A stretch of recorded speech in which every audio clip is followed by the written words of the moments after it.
जी अस्सलाम वालेकुम। आज पी एल एस कल सीरीज़ का 10th लेक्चर है और ये लास्ट टॉपिक है पी एल एस कल का। इसके बाद आपका पी एल एस कल जो है फंडामेंटल्स हैं वो कंप्लीट हो जाएंगी। इसमें जो टॉपिक है वो पैकेजेस हैं। पैकेजेस क्या होते हैं? पैकेजेस आपके जो हैं जितने भी रिलेटेड प्रोसीजर्स, फंक्शंस, वेरिएबल्स हैं उनको हम एक पैकेज के अंदर रख देते हैं। मिसाल के तौर पे चले जी, हम दोबारा एक्सेल खोलते हैं। जस्ट आपको एक एग्जांपल दे देता हूँ। हम कहते हैं कि जी हमने एक पैकेज बनाना है, तो लें जी हमने एक पैकेज बना लिया। ये हमने एक पैकेज बना लिया और इस पैकेज का नाम हम रख लेते हैं पैक वन। मैं प्लान ये करता हूँ कि इस पैकेज के अंदर दो हमारे वेरिएबल होंगे। एक प्रोसीजर P1 होगा और एक प्रोसीजर P2 होगा। एक फंक्शन F1 होगा। तो ये सारे के सारे मैं इस पैक के अंदर रख लेता हूँ। ठीक है, इसको मैं इस तरह करता हूँ, यहाँ से सॉरी यहाँ रख लेता हूँ। लें जी, अब क्या होगा कि जी ये सब के सब मैंने एक उसके अंदर रख लिए हैं, पैक के अंदर। अच्छा, इसका फ़ायदा क्या होगा एक जगह रखने का? इसका फ़ायदा ये होगा कि मेरे जितने भी रिलेटेड प्रोसीजर्स और फंक्शंस होंगे, रिलेटेड से क्या मुराद है?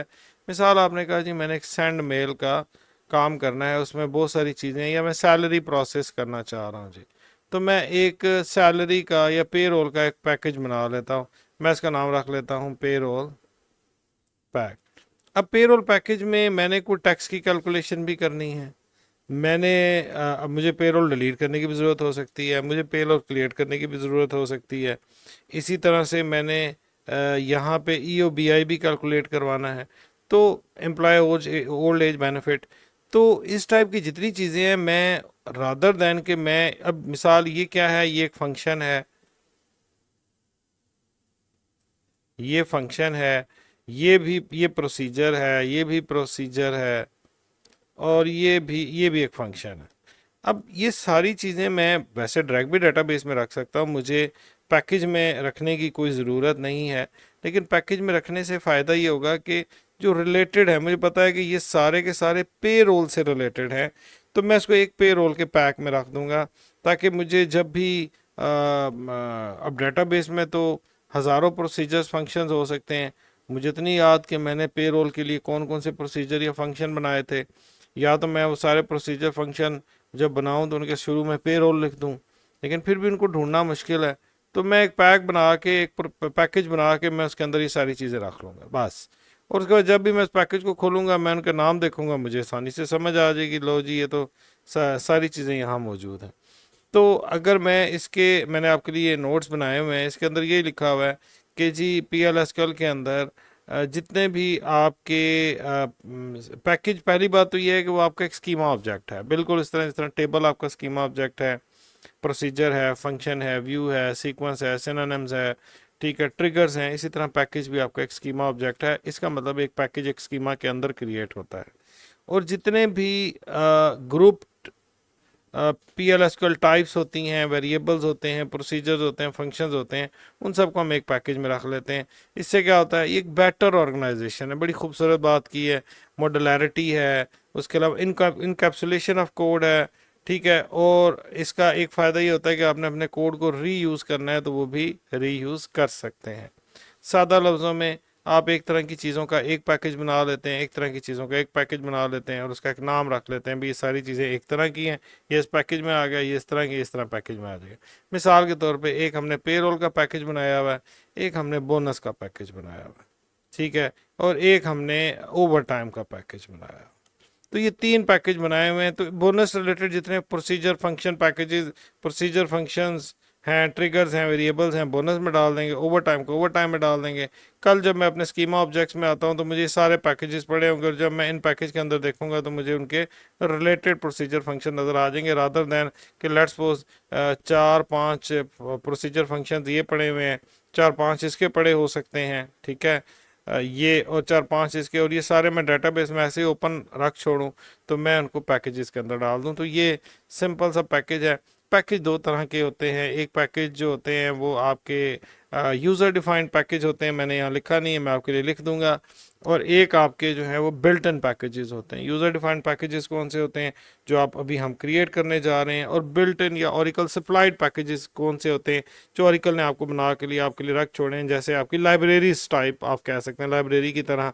उसमें होता है कि आपके पैकेजेस पड़े हुए हैं। अगर मैं यहाँ पर लेट्स सपोज गूगल में आता हूँ और मैं लिखता हूँ जी ओरेकल सप्लाइड PAC के ये पैकेजेस मैंने यहाँ पर लिखा, तो उसने कहा जी ओरेकल सप्लाइड पैकेजेस कौन कौन से हैं, कितने हैं, तो बेशुमार आपको मिल जाएंगे यहाँ पे। ये देखें जी ओरेकल सप्लाइड पैकेजेस, ठीक है, ये आपके बहुत सारे ओरेकल सप्लाइड के पैकेजेस हैं, जिसमें मिसाल के तौर पे UTL पैकेजेस हैं। मेरे ख्याल में मैंने अपने कैरियर में कोई 4-5 बड़ी मुश्किल से यूज़ किए होंगे, लेकिन इसका फ़ायदा ये है कि आपको जैसे यूटीएल फाइल है, मैंने ये पैकेज यूज़ किया था, बिल्कुल ये यूटीएल फाइल है। इस पैकेज पे क्लिक करते हैं तो ये यूटीएल फाइल पैकेज क्या करता है, ये टेक्स्ट फाइल से डाटा को रीड करता है। ठीक है, ये देखें लिखा भी हुआ है यूटीएल फाइल पैकेज। ये क्या करता है, can read and right operating system text files, कि हम टेक्स्ट फाइल के अंदर डाटा लिख भी सकते हैं इस पैकेज को यूज़ करके, और वहाँ से डाटा को रीड भी कर सकते हैं।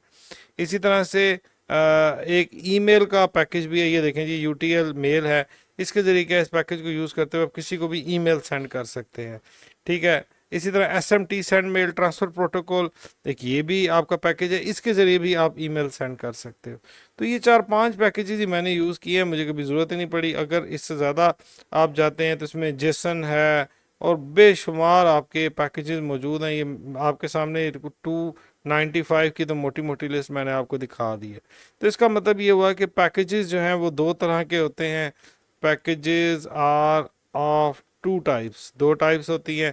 पहली टाइप जो है वो आपके ओरेकल सप्लाइड पैकेजेस होते हैं, जो ओरेकल ने आपके लिए बना दिए हैं और आपने उनको उनको इस्तेमाल करना है। और जो दूसरे आपके टाइप के पैकेजेस होते हैं वो कौन से होते हैं, वो आपके यूज़र डिफाइंड पैकेजेस होते हैं। ठीक है, तो हमारा जो आज का टॉपिक है वो यूज़र डिफाइंड पैकेजेस है। जब आपको यूज़र डिफाइंड पैकेज क्रिएट करना आ जाएगा और इस्तेमाल करना आ जाएगा, तो आपको ओरेकल सप्लाइड पैकेज भी इस्तेमाल करना आ जाएगा। सिंटैक्स वही है, सब कुछ वही है, PL आपने पढ़ी हुई है। ओरेकल ने आपकी सहूलत के लिए, आपकी आसानी के लिए जो है सप्लाइड पैकेज रखे हुए हैं, और आप अपनी सहूलत के लिए अपने पैकेजेस खुद बना सकते हैं। अच्छा, अब पैकेज के दो हिस्से होते हैं, दो पार्ट्स होते हैं, खा वो यूज़र डिफाइंड पैकेज हो, खा वो ओरेकल सप्लाइड पैकेज हो। उसमें एक तो होता है पैकेज स्पेसिफिकेशन, और दूसरा जो होता है वो पैकेज बॉडी होता है। ये आपके दो तरह के पैकेजेस होते हैं। ये जी मैंने यहाँ पर एक एग्जांपल लिखी है जी, मैं आपके लिए दोबारा से जी बना लेता हूँ। मैं कहता हूँ जी पैकेज स्पेसिफिकेशन, मैंने आपको बताया एक तो होता है पैकेज स्पेसिफिकेशन, ये इंटरफेस होता है। ये आपको दुनिया को जो नज़र आ रहा होता है पैकेज स्पेसिफिकेशन नज़र आ रहा होता है, वो इसके अंदर जितनी भी चीज़ें पड़ी होती हैं इसको यूज़ करते हैं। मिसाल के तौर पे मैं एक पैकेज स्पेसिफिकेशन बनाता हूँ, मैं कहता हूँ जी क्रिएट, मैंने एक पैकेज बनाया, मैं इसको पहले ड्रॉप कर देता हूँ, ड्रॉप पैकेज पैक 1। वो कहता है जी आपका सेशन जो है, ये जी हमारा पैकेज जो है, और ड्रॉप पैकेज बॉडी पैक 1। तो कहता है जी पैकेज बॉडी पैक 1 कोई नहीं पढ़ा हुआ, चले अच्छी बात है, नहीं पढ़ा हुआ। तो अब हम क्या करते हैं, हम लिखते हैं जी क्रिएट पैकेज पैक 1, उसके बाद हम लिखेंगे इज़, और ये हमने पैकेज, और यहाँ पर मैं लिख दूंगा एंड पैक 1। इसके अंदर हम एक डिफाइन करते हैं वेरिएबल, एक हम कहते हैं कि इसके अंदर हमने एक प्रोसीजर बनाना है, उसको हम यूज़ कर सकते हैं। ठीक है, और एक फंक्शन भी बनाना है, उसको भी हम यूज़ कर सकते हैं। तो रिटर्न नंबर, ये फंक्शन नंबर रिटर्न करेगा, और ये मैंने एंड पैक किया हुआ। मैं देखता हूँ जी मेरा पैकेज बनता है नहीं बनता, नहीं जी हमारा पैकेज स्पेसिफिकेशन बन गया। अब आप हैरान होंगे ये किस तरह का है, प्रोसीजर का नाम तो लिख दिया, फंक्शन का नाम तो लिख दिया, लेकिन इसके अंदर तो कुछ है ही नहीं। तो स्पेसिफिकेशन का मतलब ये होता है कि आप प्लान करने जा रहे हैं कि मैंने पैकेज बनाना है, उसके अंदर एक वेरिएबल होगा, एक प्रोसीजर होगा, एक फंक्शन होगा। मैं एक बगैर प्रोसीजर फंक्शन के भी एक पैकेज बना सकता हूँ। लें जी बना के देख लेते हैं, सिर्फ वेरिएबल पड़ा हुआ है। एक सेकंड, कहता है जी पहले से नाम यूज़ हो रहा है, मैं कहता हूँ क्रिएट और रिप्लेस, ये मैंने रिप्लेस कर दिया। अब मैं पैकेज को यूज़ करता हूँ जी, बिल्कुल बन गया। मैं कहता हूँ क्यों ना इस वेरिएबल को एक वैल्यू दी जाए और उसको यूज़ किया जाए। मैं इस तरह करता हूँ, मैं लिखता हूँ जी बिगिन, यहाँ लिखता हूँ जी pack one dot e is equal to 100, और उसके बाद मैंने यहाँ एंड लिखा, और मैं इसको यहाँ प्रिंट भी करवा सकता हूँ, ड्रैग भी प्रिंट करवा सकता हूँ। यहाँ मैं चले प्रिंट भी करवा लेता हूँ, DBMS output dot put line.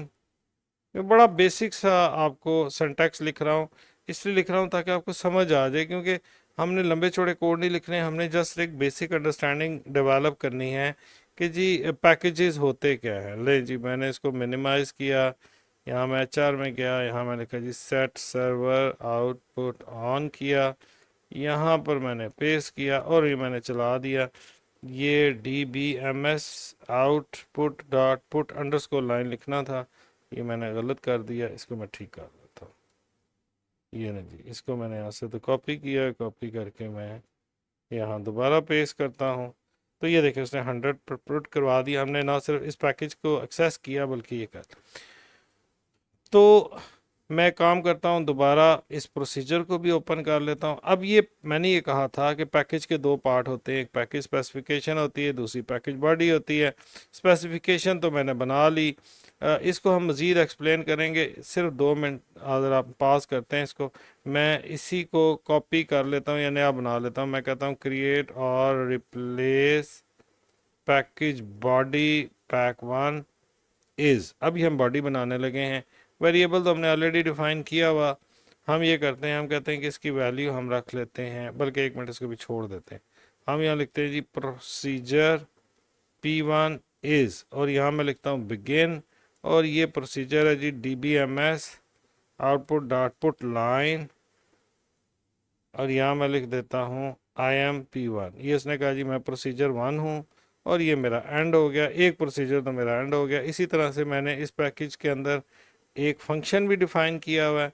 तो ये स्पेसिफिकेशन में आप सिर्फ स्पेसिफिकेशन देते हैं, बॉडी के अंदर आप फंक्शन प्रोसीजर, लेकिन यहाँ सिर्फ एक चीज़ का ख्याल रखना है, हमने क्रिएट और रिप्लेस नहीं करना फंक्शन प्रोसीजर के अंदर, डायरेक्ट नाम लिखना है और शुरू हो जाना है। लें जी हम यहाँ लिखते हैं जी रिटर्न नंबर इज़, यहाँ लिखते हैं बिगिन, और मैं कह देता हूँ ये फंक्शन क्या करेगा कि नंबर रिटर्न करेगा। क्या जी, कौन सा नंबर? 0 नंबर। जस्ट एक आपको बेसिक अंडरस्टैंडिंग देने के लिए मैं बना रहा हूँ। और उसके बाद यहाँ पर मैं लिखता हूँ एंड पैक वन। लो जी, अब मैंने पहले स्पेसिफिकेशन क्रिएट की, मेरी स्पेसिफिकेशन क्रिएट हो गई। अब मैंने क्या किया, मैं यहाँ पर आया और मैंने यहाँ पर जो बॉडी है वो भी क्रिएट कर ली। तो अब यहाँ तक तो हमारा काम हो गया। ओके, मैं यहाँ F2 करके देखता हूँ, ये देखिए उसने कहा जी पैकेज बॉडी क्रिएटेड पैकेज।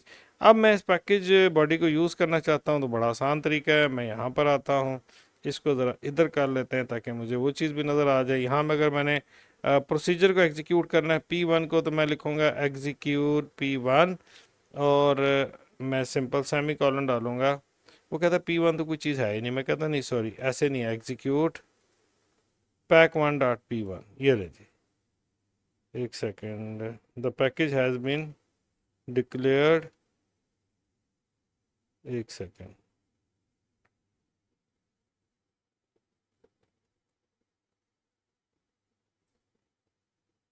ये मैं यहाँ पर सेट सर्वर आउटपुट ऑन करता हूँ,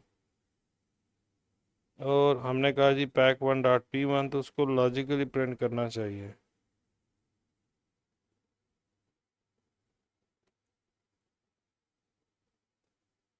ये मैंने सेट सर्वर आउटपुट ऑन कर दिया, ऑन करने के बाद मैंने कहा एग्जीक्यूट पैक वन, उसने कहा जी आई एम P1। अच्छा, अब देखें यहाँ पर मैं एक और प्रोसीजर बना लेता हूँ, मैं कहता हूँ प्रोसीजर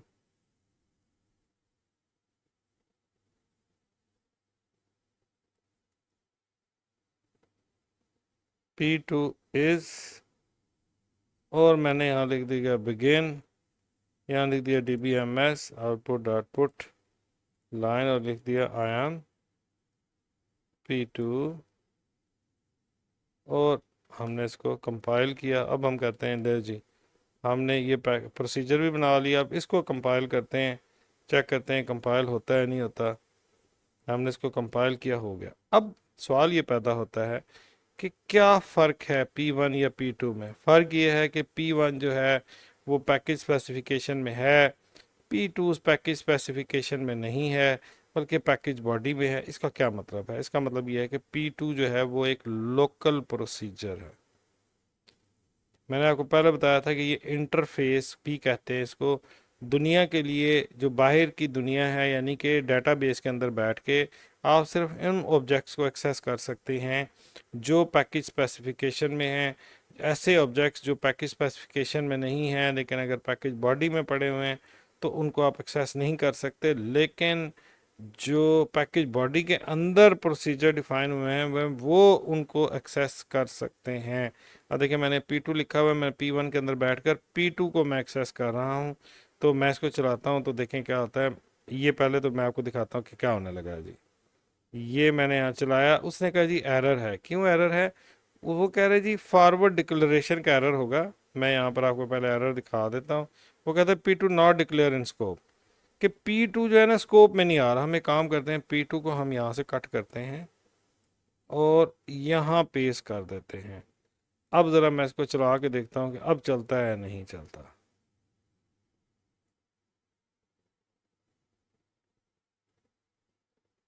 ये देखिए हमारा पैकेज बन गया। क्यों? क्योंकि पहले P2 क्रिएट होगा तो वो P1 में यूज़ हो पाएगा ना। हमने इसको नीचे किया हुआ था तो वो क्रिएट ही नहीं हुआ था, तो उसको एग्जीक्यूशन में नहीं आ रहा था। चलें जी, अब हम P1 को एग्जीक्यूट करते हैं बिल्कुल उसी तरह से। ये लें, ये लें। अब उसने क्या करना है, उसने कहा जी pack1.p1। ये क्या बता रहा है? ये बता रहा है कि आपका जो, एक सेकेंड, मैं यहाँ पर सेट सर्वर आउटपुट ऑन कर लेता हूँ। सॉरी, ये वो कह रहा है आई एम P1। वो P1 को उसने कहा कि मैं P1 हूँ क्योंकि मैं pack1 को एग्जीक्यूट कर रहा हूँ। यहाँ से मैंने P2 को कॉल की, वो P2 में गया, उसने कहा आई एम P2। तो ये मेरा कॉल हो गया। अब मैं इसको क्विक रिकैप कर लेता हूँ। मैंने आपको बताया कि जी जो पैकेज हैं वो क्या चीज़ें, वो क्या चीज़ होती है। मैंने आपको बता दिया कि जी पैकेज जो है वो आपका PL/SQL का एक स्कीमा ऑब्जेक्ट होता है। PL/SQL स्कीमा के अंदर पड़ा होता है। पैकेज के अंदर हम PL/SQL की types, variable, procedure, functions, triggers वगैरह हम सारी डाल सकते हैं। और ये क्या करता है, ये जितने भी रिलेटेड ऑब्जेक्ट्स हैं, रिलेटेड ऑब्जेक्ट से मुराद एक ही तरह का काम, एक ही तरह की चीज़ कर रहे हैं, तो उससे रिलेटेड जितनी चीज़ें हम एक पैकेज के अंदर, एक पैकिंग के अंदर हम रख लेते हैं, एक डब्बे के अंदर रख लेते हैं, एक बैग के अंदर रख लेते हैं। Package is a bag, just like a bag. उसके बाद हमने कहा कि ये बेटर ऑर्गेनाइजेशन करता है, मॉडुलैरिटी करता है, इनकैप्सुलेशन ऑफ कोड करता है और डेवलपर्स को रीयूज़ इसके ऑब्जेक्ट्स को कर सकता है। फिर मैंने कहा जी पैकेजेस के दो टाइप्स होती हैं। एक के बारे में बताया कि जी पैकेज ओरिकल के अपने जो पैकेज हैं जो ओरिकल ने आपके लिए बनाए हैं, ओरिकल कंपनी ने, और दूसरा ये है कि आप इस इन्वायरमेंट में बैठकर खुद से अपने पैकेज बनाए जैसे हमने अभी पैक बनाया है। फिर हमने कहा जी पैकेज के दो मेन कंपोनेंट होते हैं, एक आपका पैकेज स्पेसिफिकेशन होता है और दूसरा आपका पैकेज बॉडी होता है। पैकेज स्पेसिफिकेशन का में अगर हम देखें तो हम क्या करते हैं, पैकेज स्पेसिफिकेशन में हम डिक्लेरेशंस करते हैं। जैसे डिक्लेरेशन का पार्ट होता है हमारे PL/SQL के अंदर, तो जितनी डिक्लेरेशंस होती हैं हम कहते हैं कि जी जितने वेरिएबल्स हैं, प्रोसीजर्स हैं, फंक्शंस हैं, वो सारे हम पैक के अंदर रख लेंगे, पैकेज स्पेसिफिकेशन के अंदर।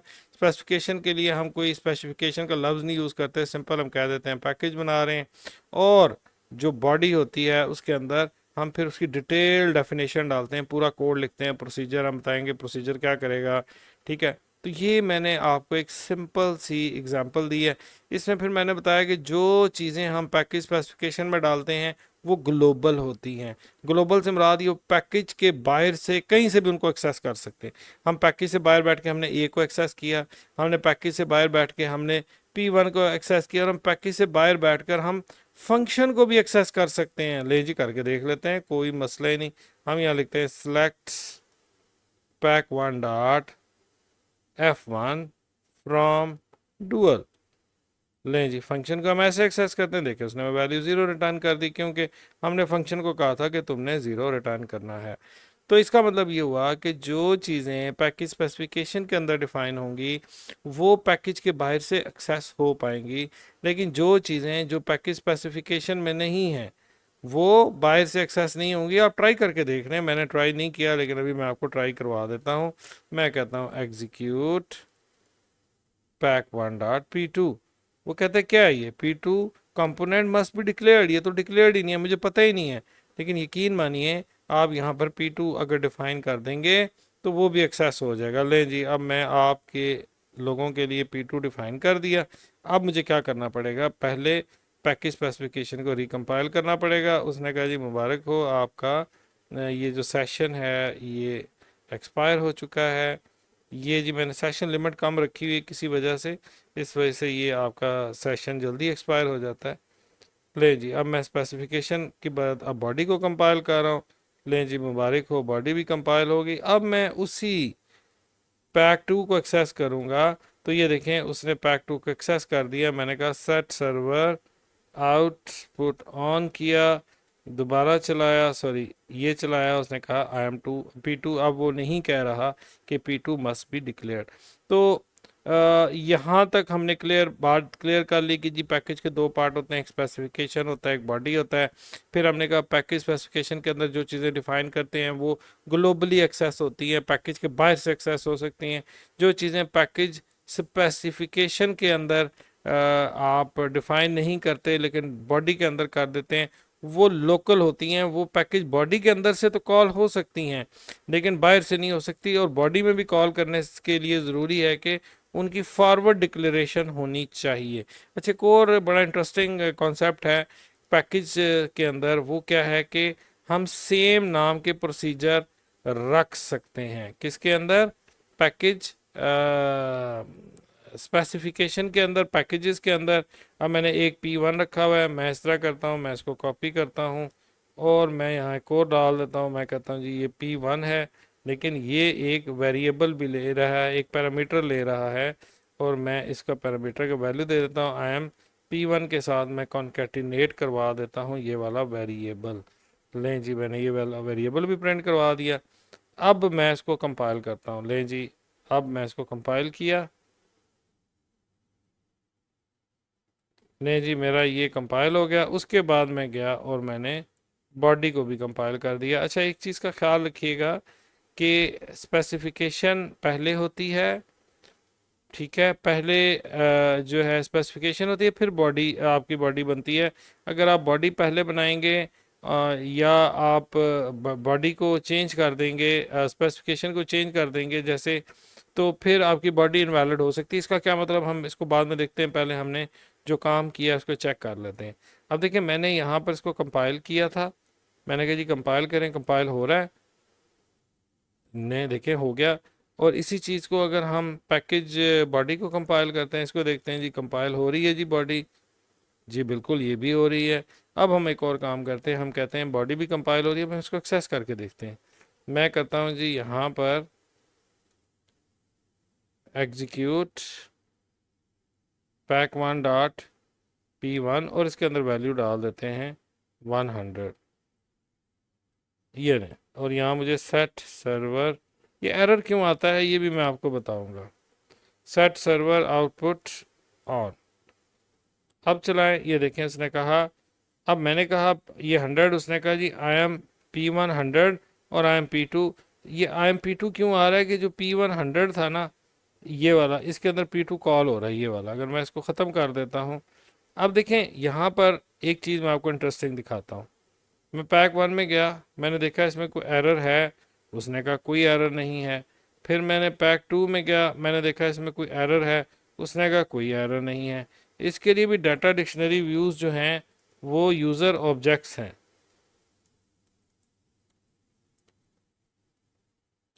Where object name is equal to pack 1, और मैंने इसको यहाँ से जो है ना ऑब्जेक्ट नेम के मैंने यहाँ पे स्पेलिंग जो है वो गलत लिख दिए हैं। मैं यहाँ पर लिख देता हूँ वेयर ऑब्जेक्ट नेम, ऐसे तो ये देखें, वो कहता है कि यहाँ पे दो ऑब्जेक्ट्स हैं, एक पैकेज स्पेसिफिकेशन है, एक बॉडी है। मैंने आपको पहले बताया स्पेश, और ये दोनों वैलिड हैं। अब मैं काम करता हूँ, मैंने अभी बॉडी में एक चेंज किया है। अब मैंने चेंज क्या किया था, उसमें से P2 हटा दिया था इस P1 में से। अब मैं क्या करता हूँ, मैंने कहा था कि पहले स्पेसिफिकेशन बनती है, उसके बाद जो है वो बॉडी बनती है। अब मैंने क्या किया, चेंज मैंने इसमें कर दिया। तो मैं क्या करता हूँ, मैं बॉडी को रिकम्पाइल कर लेता हूँ, और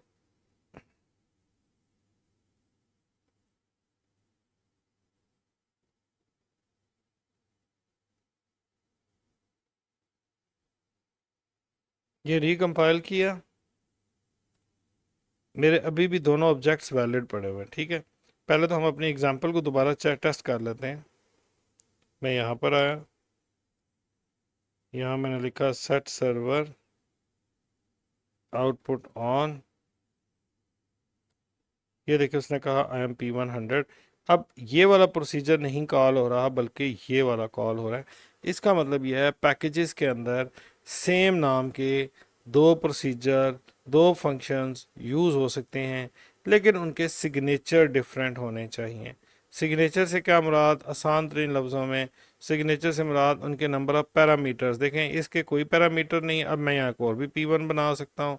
लें जी, इसको बनाने के लिए मैं एक और यहाँ पर बनाने लगा हूँ। ये मैंने कॉपी किया, और ये मैंने कह दिया जी एक और प्रोसीजर बना रहा हूँ। अब यहाँ पर एक पैरामीटर नहीं है, बल्कि मैं दो पैरामीटर ले रहा हूँ। ये नहीं जी, मुमकिन है, बिल्कुल है, लेकिन इसके लिए ज़रूरी ये है कि इस प्रोसीजर को हम स्पेसिफिकेशन के अंदर ज़रूर रखें, अगर हमने उसको बाहर से एक्सेस करवाना है। लें जी, अब ये दो हो गए, और यहाँ पर हम P1 के साथ हम कह देंगे आई एम P1।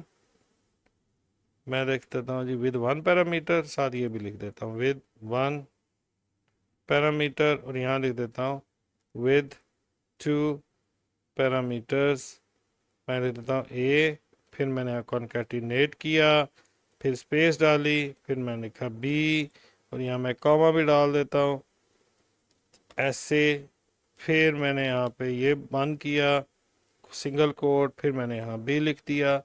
अब मैं क्या करूँगा, इसके अंदर दो पैरामीटर डले हुए हैं। अब मैं क्या करता हूँ, मैं बॉडी को पहले कंपाइल कर देता हूँ। स्पेसिफिकेशन मैंने कोई चेंज नहीं की। उसने कहा बॉडी तो क्रिएट हो गई है, लेकिन क्या हुआ, बॉडी मेरी क्रिएट हो गई है। स्पेसिफिकेशन को मुझे पहले कंपाइल करना है। एक सेकेंड, मैंने स्पेसिफिकेशन को कंपाइल किया, और उसके बाद मेरी बॉडी इनवैलिड हो गई है। क्यों? क्योंकि मैंने अभी बॉडी को कंपाइल नहीं किया। बॉडी को मैंने पहले कंपाइल किया हुआ था। ये नहीं जी, अब मैं जैसे इसको कंपाइल करूँगा, तो ये देखें, अब मेरे दोनों जो हैं वो वैलिड हैं। तो ये भी एक चीज़ है, इसको आप जहन में रखिएगा कि पहले आपने स्पेसिफिकेशन को कंपाइल करना है, फिर बॉडी को करना है। खैर, एनी हाउ, अब मैं इसको यहाँ पर दोबारा आता हूँ। अब अगर मैंने दोबारा, मैंने कहा जी अब मैंने P1 100 और 200 के साथ चलूँगा, तो ये रहे, और मैं यहाँ पर सेट सर्वर आउटपुट ऑन करता हूँ, और इसको मैं दोबारा चला देता हूँ। कहता है P1 विद टू पैरामीटर। तो ये देखें, अब अगर सिंपल मैं P1 को एक्सेस करूँगा, तो वो क्या करेगा, वो P1 के प्रोसीजर को कॉल करेगा, इस वाले को। तो यहाँ पर पैकेजेस में ये चीज़ अलाउ होती है कि सेम नाम के मल्टीपल प्रोसीजर या फंक्शन यूज़ हो सकते हैं, जैसे पहले बताया था, विद डिफरेंट सिग्नेचर्स। तो ये आपका मेन टॉपिक था पैकेजेस का, जिसमें ना सिर्फ मैंने आपको स्कोप बताया वेरिएबल्स का, कि पैकेज के अंदर जो वेरिएबल्स, प्रोसीजर, फंक्शंस यूज़ होते हैं, वो उनका स्कोप आउटसाइड पैकेज एक्सेसिबल है।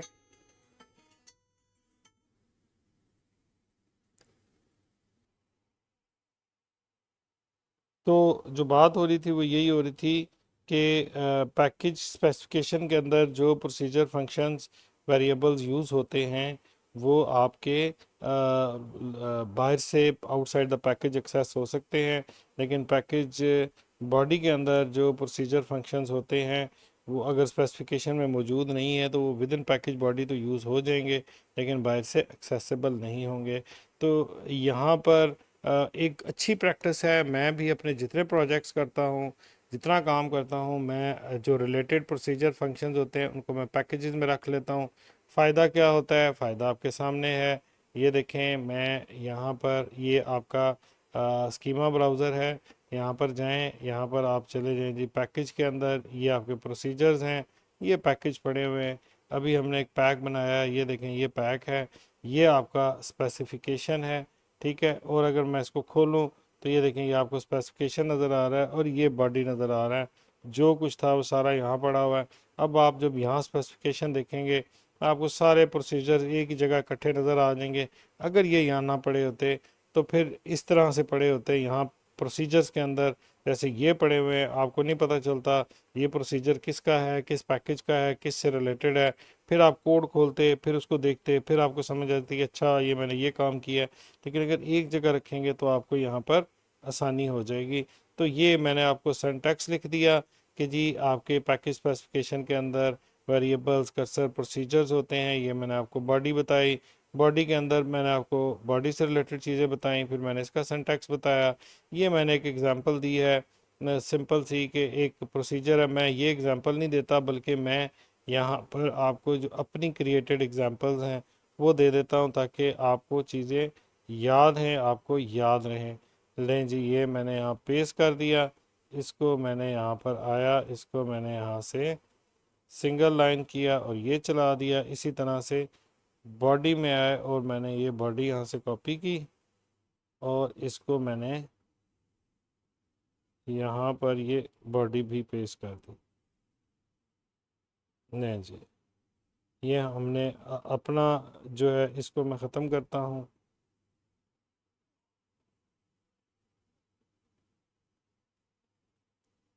ये नहीं जी, मैं फॉर्मेटिंग भी आपके लिए कर दी जी। ये सारी चीज़ें, ये बॉडी होगी। बाकी इसके बेनिफिट्स वगैरह हैं, मैंने आपको पहले से बता दिए हैं कि इसका फ़ायदा क्या होता है।